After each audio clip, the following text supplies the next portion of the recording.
Hello, viewers around the world. Good morning, good afternoon, good evening to you, wherever you may be on the face of our dark planet. My name is Tosin Kolawole, and I'm pleased to welcome you to Climate Action 101 on Climate 2. And well, it's just so important that the issues of the planet should concern each and every one of us because there's no planet B. And there's just recently, last week, there was a sweeping report by United Nations which called a code red for humanity.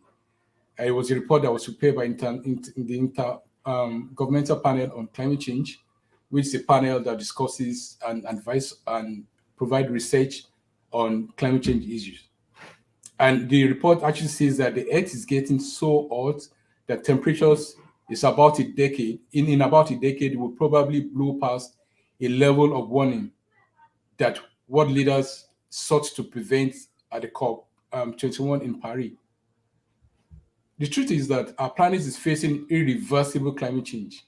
And who's to blame? Well, the report says humans are to blame. But if humans are to blame, the question is how much of this do we know? How much of this do we understand? How much of awareness or how often do we tie our actions to the causes of climate disruption? So to help provide perspective on what the IPCC report means to us as humans and what we can do about it, what actions that is needed to do to work on that, we have a special guest today, and she'll be helping us to provide more context about that. But before we do that, I'll please invite you to please subscribe to this channel, like this video, and share amongst your friends. So, welcome, Jill Macintyre, who is helps connect people to climate and also other environmental issues. She's a climate reality leader and also a mentor. She's completed a master's in climate studies at the Western Washington University, and she has a beautiful manual on climate, which is titled "Climate Justice Field Manual." It's a book you should read that documents social movements, building strategies, and effective climate communication skills that each and every one of us should be involved in. I mean, I often say when we talk about climate change issues, it's not about a discourse or a concept or even an issue that is should also be left alone to so-called scientists alone. It's about the state of our planet, our only home. Thank you for joining us today, Jill. Thanks for having me. It's important that we have conversations. So this is a fine example of how people need to just be talking about climate change and helping to spread awareness. So thank you for the opportunity. Thank you. Like I provide in my intro, the latest released report by IPCC paints a very dire picture about the future.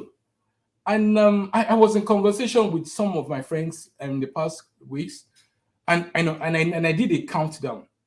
You won't believe it, about 8 of those 10 people I spoke to, 8 of them had no idea of what the IPCC report was all about. I was like, oh, really? I mean, this is about you. It's about us.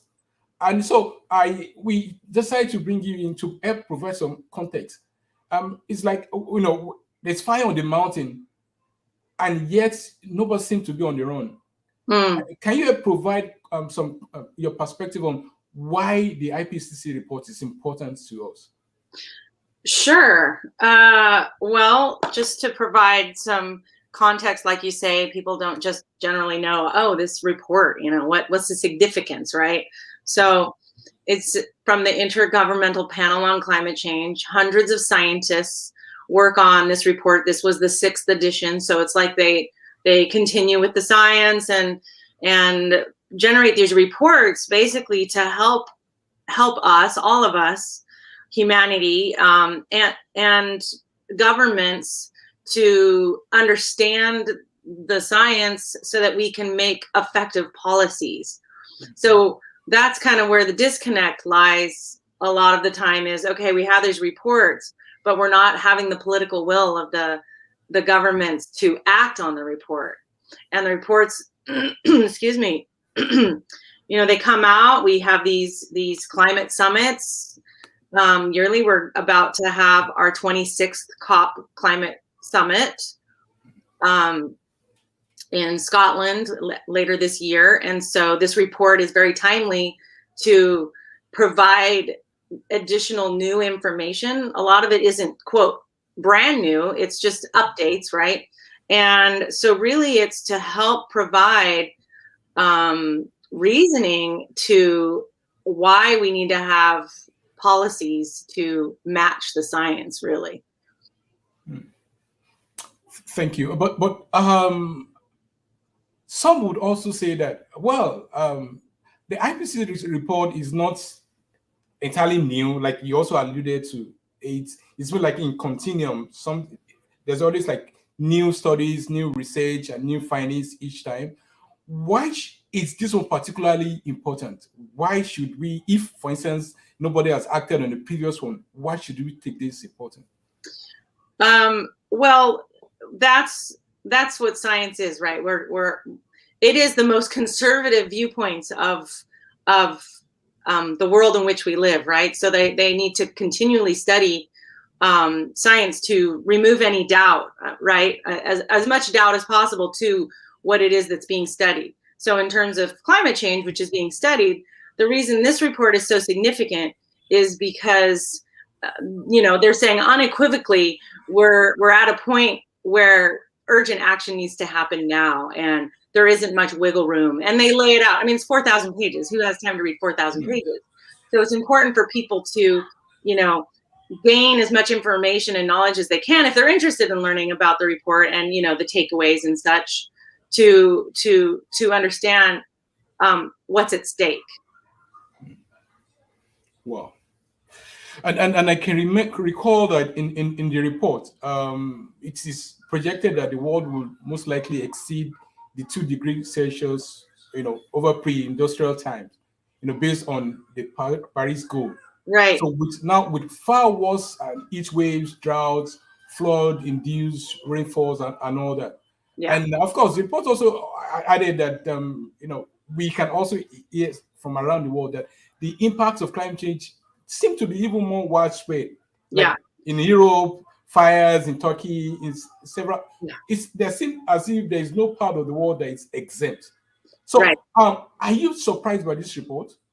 Well, no, I'm not surprised by it at all. But that's because this is my scholarship, and I pay close attention to what's going on, and teach about climate change, and it's not a surprise at all. It's basically what we would expect to come out of this report. I think the key things to note is that in Paris, the indigenous communities were calling for not a level of 2 degrees Celsius as a cap, right, of greenhouse gas emissions. That's what the science and the policymakers were wanting to cap it at 2, and the indigenous communities are like, no, it's already bad, and we need 1.5 to survive, right? We have to cap it at 1.5. So that was put into the Paris Agreement as we ought to be capping it at 1.5 and get rid of the narrative of 2 degrees. But we know that what came out of Paris and the commitments from other countries to tackle climate change put us on a trajectory of capping it at 3 to 4 degrees Celsius by the end of the century, right? So anyway, these reports help form the importance of this is urgent, because here's what happens when the climate is at 1.5 or 2, right? So we know, and actually, like you're saying, fires in Greece last year, Turkey this summer, we had the hottest temperature in Europe. I think it was 43.5 degrees Celsius, I think, in Italy. places that you don't necessarily think of. Where I live near Vancouver, British Columbia, just on the other side of the border. We had this giant heat dome come over this whole giant region this summer. Hundreds of people died because we don't ever get temperatures in the hundreds consecutively like that. And 116 degrees in Portland, Oregon. And people aren't prepared for that kind of heat. So you're right. No place is left. Not that there needs to be a place left untouched by climate change. It's a global problem. We're all on this planet together. Sorry, I'm getting a little sidetracked from your question, but the report is necessary to point out why it is we need urgent action, and the policies need to be to match the scale of the problem. So all these countries are going to come back together in Scotland, and they're going to share new commitments, if you will. I have a feeling that this report, because it just came out now in August, there are people in countries now going back to the drawing table, realizing, oh shoot, we need to change our commitments and make them bolder. Thank you. Before I ask my next question, we have a question from one of the viewers, and the question is this: does the IPCC report suggest any disruptions to global food production? Well, Bill, I haven't read the 4,000-page document, so I would assume it does, in the sense of the fact that increased droughts, you can't grow food in drought conditions, right? So there's going to be increased droughts, so that's going to affect the food production in those particular areas, of which then there needs to be food supplied to those areas, or, we're going to have climate migrations happening all around the world. We've already seen it in Syria, right? So huge droughts for 4 years. Farmers couldn't grow food. People were migrating to the larger cities. There wasn't the infrastructure to deal with that. The instability caused unrest. And again, we have that happening in Central and Latin America, where we had huge droughts and people migrating north, trying to cross our borders into America, and it caused a lot of problems, still does. So I consider that disruptions to global food production, because, we need to have food being able to feed the people where they live, right? Mm-hmm. So if we have increased droughts, then that's going to disrupt food supply there. So I hope I answered your question, Bill. Yeah. Thank you for asking, Bill. And so what do you say to, from your submission, it was consistent hearing you say policies, formulation, that means there's so much that has to be done at that level. Yeah. But how do you get, well, in some contexts, I don't want to be more specific, where climate change has been highly politicized. Yeah. Yeah. So how do you get buy-in? How do you get that strong commitment that is needed to right? So I think probably the whole world knows how the U.S. Was pulled out of the Paris Agreement with our previous administration. Didn't want to have anything to do with it. I think the rest of the world realized, well, that's really silly. But what happened here was, okay, if we're gonna, not be taking action at the federal level, then we better start getting active at the local level, right? So that meant cities needed to take action. And, I got involved in my local community to pass a resolution to go to 100% renewable energy by 2030 for the city, and 2035 for heating and transportation for the community. 100% electricity, clean electricity, by 2030 for the city and the community. So those were the targets that the science is calling for. So we just went ahead and got busy locally, got to work on that. And so did other cities across the US. And, then you get states involved, and you need states to act. So that was kind of the trajectory we took in the US. Now we have a government that will work towards taking action on climate change. But we don't have much time because we don't know what's going to happen. Well, one, we don't have much time because of climate change, right? The clock is ticking, and this work needed to happen yesterday. So we're really working against the Earth clock as well as the political clock. I just made that up. Anyway, the political clock in the U.S. is, we're talking a year and a half. We're going to have elections come next November that's going to switch out potentially our House and our Senate. That's going to maybe not allow us to do federal action. So really, we have to continually make sure that we're electing officials that want to act on climate change. And that's really, really critical to our national efforts here. But in terms of globally, everybody needs to be acting locally, right? Trying to push forward policies at a local level that match the scale of the problem. And then, work from there, state, region, nationally. Did I answer your question? Yeah. Correct. And I also want to ask a lead-up question to that.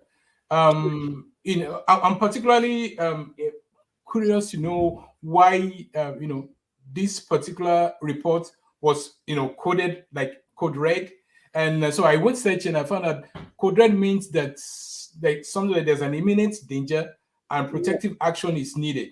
Right. And so from the years of listening to science, I think we are quite aware of what needs to be done global warming to stop global warming. Now, keep coal in the ground, keep the oil in the ground, shift to clean energy sources, protect forests, plant trees, and provide climate finance for countries on the front lines so that they can also develop in a more sustainable way. But what I don't seem to understand is why is this difficult to do? Since we all know the solutions. Right. I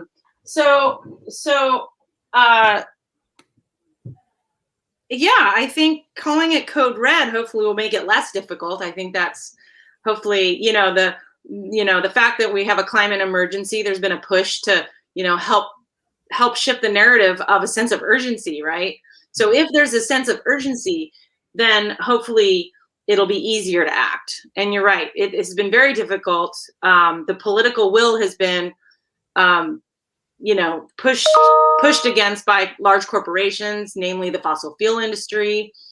And so, we have a whole host of problems in the US in regards to that, and as well as globally in terms of political pressure. So I think that we're still going to have those difficulties, and that's where we need grassroots movement, stronger than ever to push against those forces and help give, our government officials, help hold them accountable for one, to hold up against those pressures, right? Against the fossil fuel industry. And a lot of it is the conversations that we're having. I mean, you and I talking, hopefully it gets shared, and, we really have to empower individuals to get engaged in having the dialogues. This isn't, like you said at the beginning, this isn't to be some discord. It's we're all in this together and for a common cause, right? We're all put on this earth at this particular moment in time to save humanity. And so who wouldn't want to be part of that, right? Who wouldn't want to unify together for our children and our children's children and our children's children's children, and for those that are going to inherit, as you say,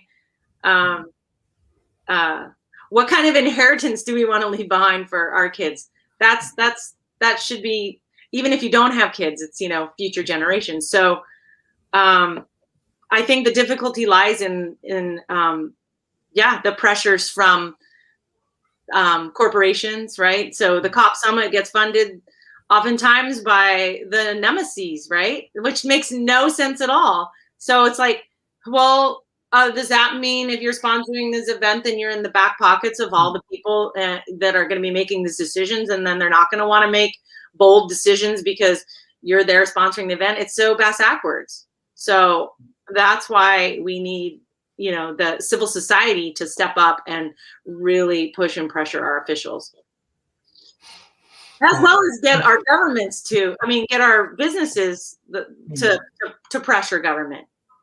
and be a Thank part of you. the solution. I can go on and on, but anyway.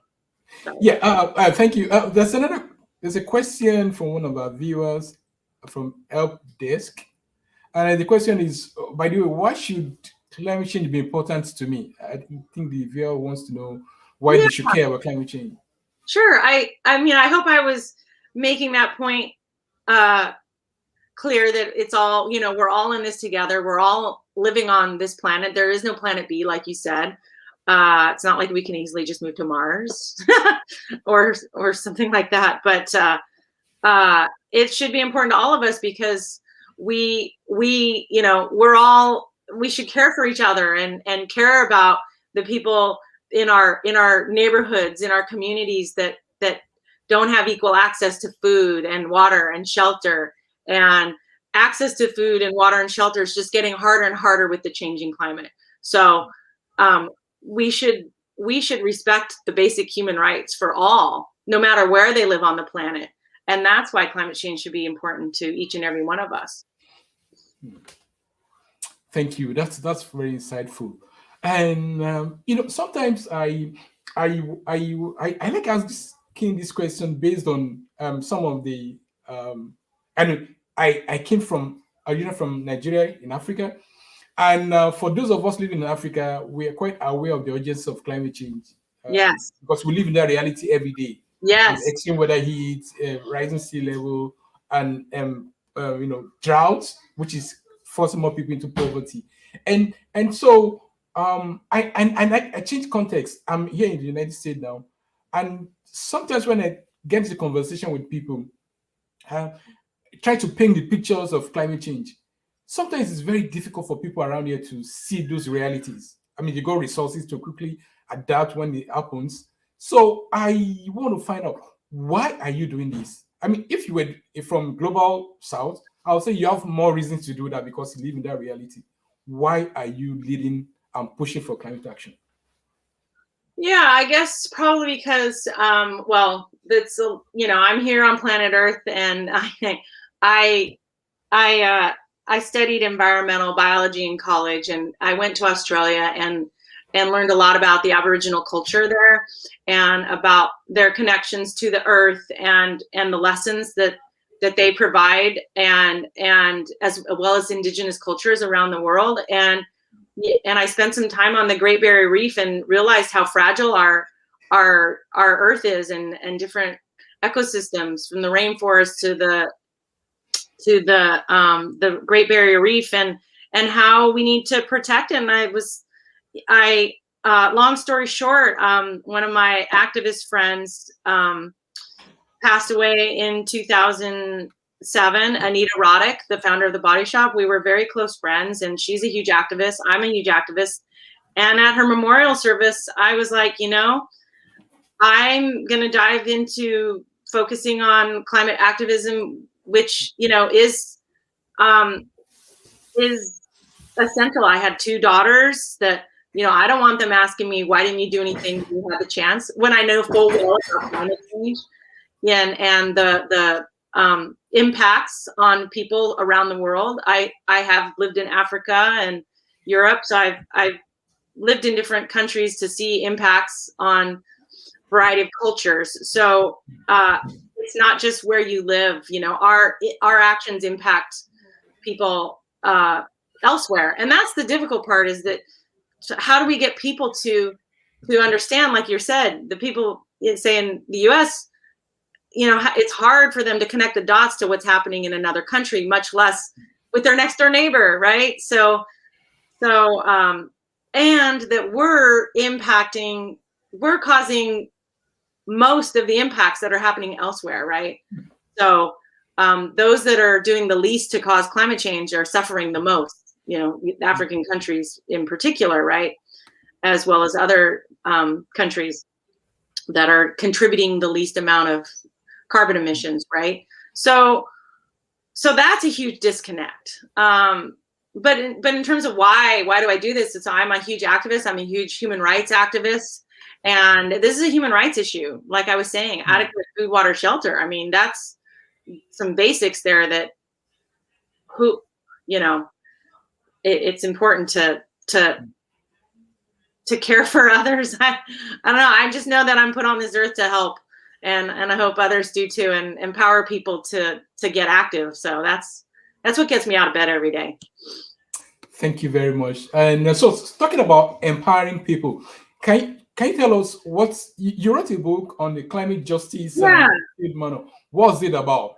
And why did you write that? Why did I write it? So I was I like to say because it was we were successful in stopping North America's largest coal export facility that wanted to ship coal to Asia to burn, and we stopped it. It was a 5-year battle, and so in helping to organize for that in our community over the number of years, and doing countless climate change talks, getting trained as a climate reality leader to give, it's like, if I can help people understand that if we burn this coal in Asia, like help people connect the dots to, what we're doing.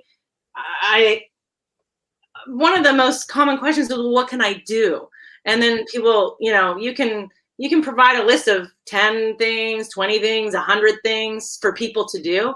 But it's like, are they going to do that? Are they going to just go, oh, okay. So I thought, well, if I could provide a manual to help people anywhere they are in the world with some grassroots organizing tools that could hopefully spark action, then I'm going to put that together, because a lot of information at the time and still today is, it's here, it's there. And I thought if I could just put a lot of helpful tools in one place, help people learn about climate justice. There's a whole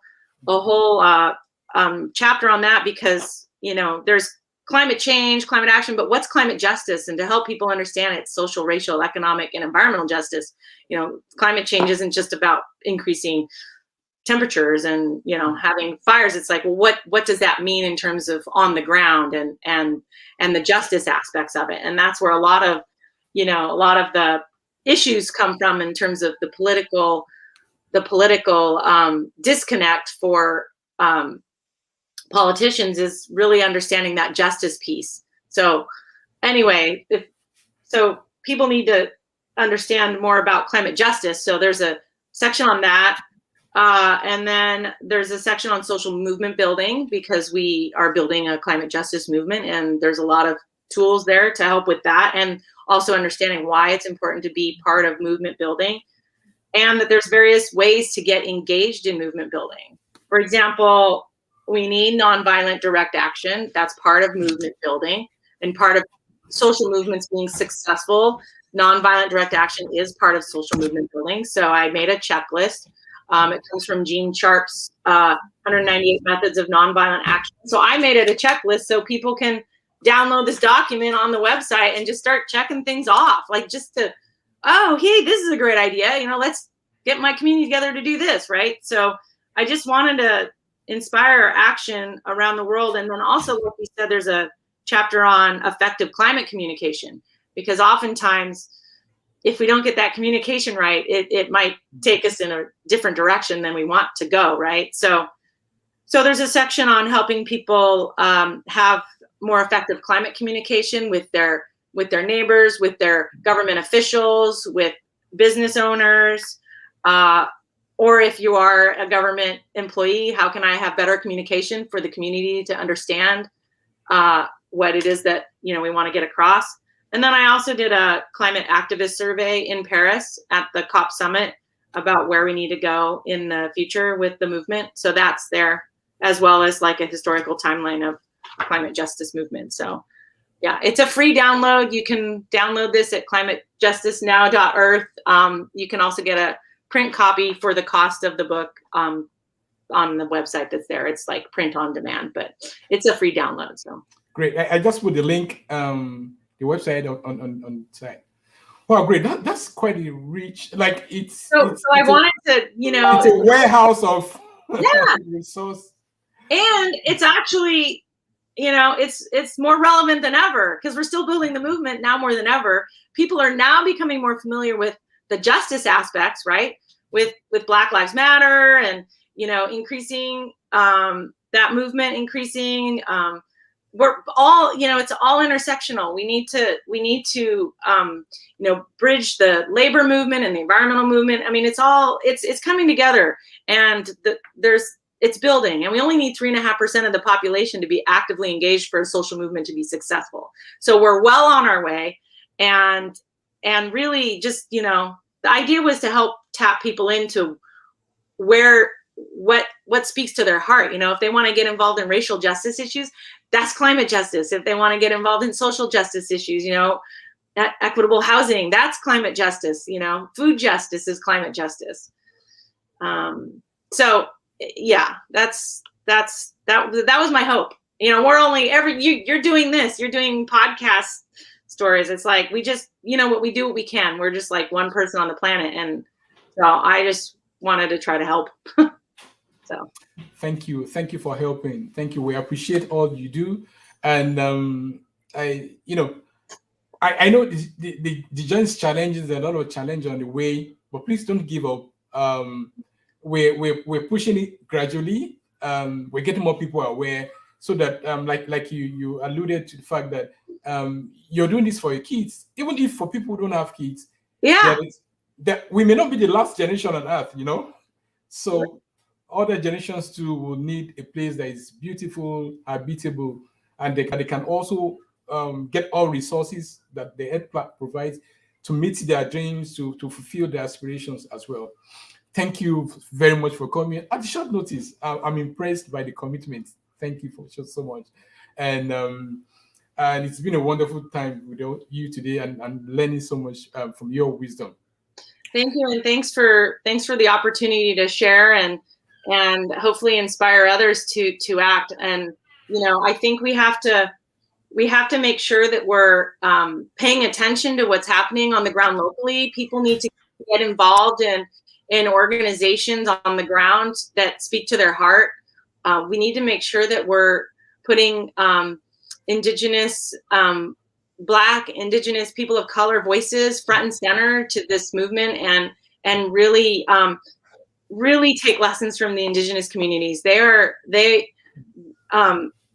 speaking truth to power like nobody's business, and they have a lot of insights, and you know, they often say if they'd only listen right to us. And so we need to involve them in the decision-making processes. We're transitioning, right, to a clean energy economy. It's going to take everybody, and we can't transition to something that is still inequitable and has human rights abuses or issues that come with that just transition, right? So we need to make sure that we're doing it in a good way. And at least in America and globally, actually, if you have money in banks that are funding fossil fuel projects, we got to get our money out of those banks. You know, we need to defend Line 3, the water protectors at Line 3. So that's a big push right now. It took us 10 years to stop the Keystone XL pipeline. So if people are like, well, I can't get on the front lines to support Line 3, you can donate monies. Just look up Stop Line 3, Defend Line 3 to support the cause with financial contributions, like I said. And obviously our individual actions matter. We don't even have to have a conversation about that. When people are like, well, what should I do? Well, I just last night thought, well, how about you think about what do you want to do, or what do you need to do, or what can you do differently? Because it's already, you've been doing a lot, right? So it's how about what can you do differently? What should I do differently? That should be what's going through your mind after you watched our conversation. Is like, oh, well, what am I doing to contribute to carbon emissions or to injustice issues in my community? What can I do differently? So, yeah, because we need everyone everywhere doing everything all the time as quickly as possible. Code red. Code red, yeah. So thank you. Thank you. I just want to repeat what Daniel is here, Daniel Jubi, who just said. He said paying attention is key.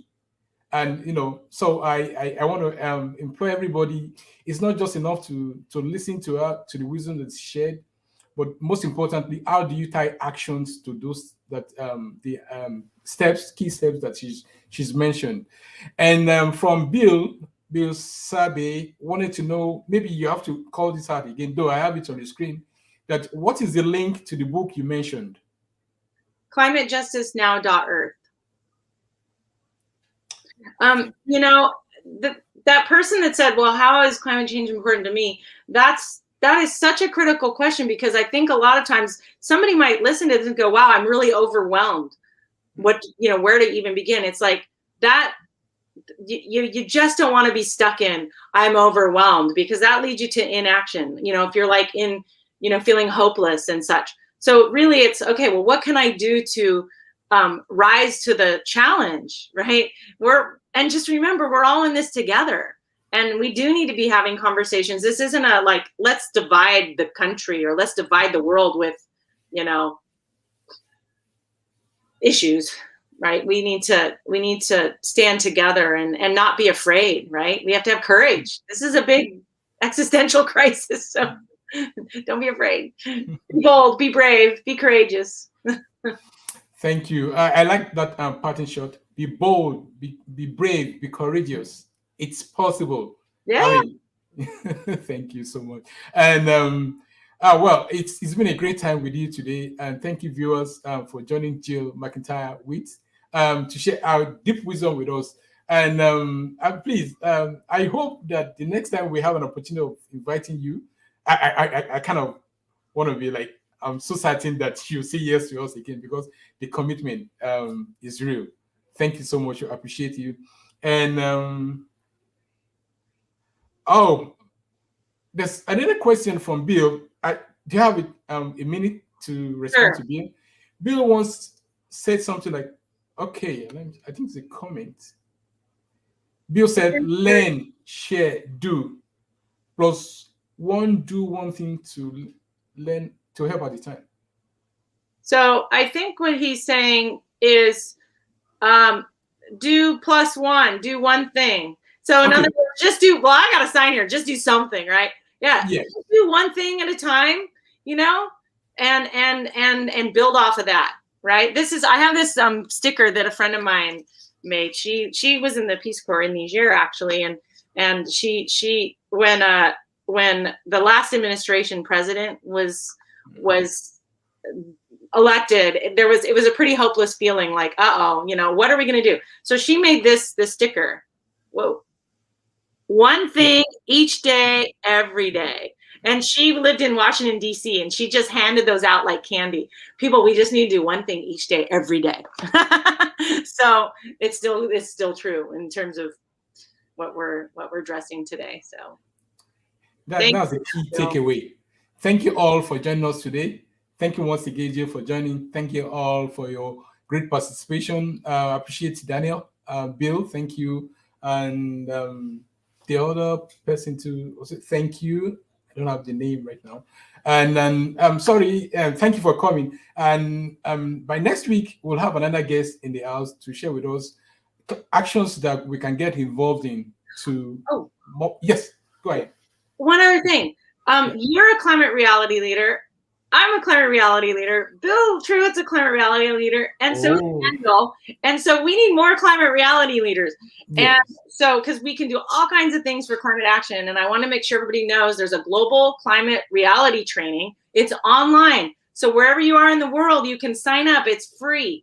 It's from October 16th to the 24th. October 16th to the 24th. And you can apply now. Just Google Climate Reality Project, or go to climatereality.com, I think is the website. You'll find it. Global training, and you'll find the application. So sign up as a climate reality leader and join us. All right. Thank you so much. And please remember to subscribe to this channel, like and share with your friends. Let's build this community together.